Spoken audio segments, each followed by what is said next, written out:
Holy Ghost fire ba abun da zai faru da mu.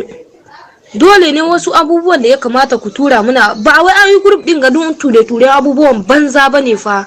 An yi don pass you in akwai test in an bada assignment a tura ba wai abubuwan banzan ga za ku tura muna ba manzon Allah din me an zo an buro ba.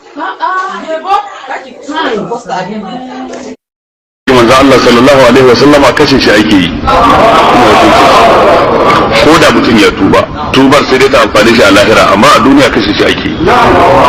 Ya zama wajibi hukuma ta kashe shi, ya zama wajibi alkali na kotun musulunci ya yanke masa hukuncin kisa a kashe shi saboda shi datti ne a cikin jama'a. Don zagin manzo Allah sallallahu alaihi wasallama karshen ta'addanci kenan a ban kasa.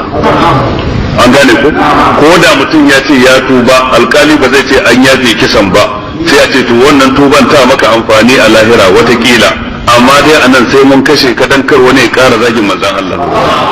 Wannan shine hukuncin sa.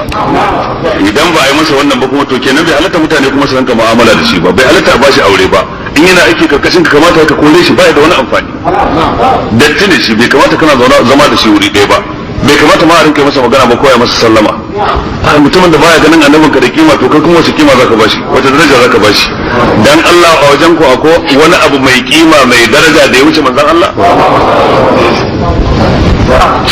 Allah tsare mu, ya tsare mana imanin mu.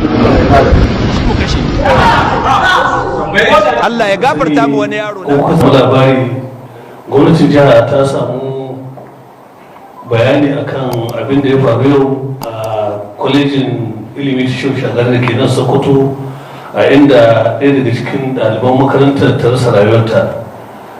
A sanadiyar wannan gwamnatin jiha ta ba da umarnin a rufe makarantar kai tsaye.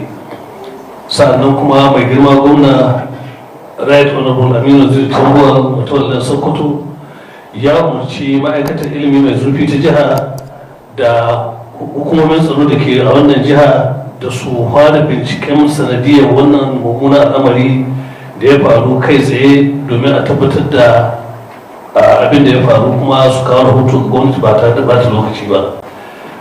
Baya ga wannan mai girma gwamna Aminu Zai Tambuwal ya yi kira da al'ummar jihar Sokoto da su kwantar da hankalinsu su ci gaba da hidimominsu da aka saba a tabbatar da zama lafiya da kwanciyar hankali a cikin jiha kafin a samu cikakken rahoto wanda ita gwamnati za ta yi amfani da shi don ɗaukar matakan da ya kamata su ɗauka akan abin da aka ambata a cikin rahoton.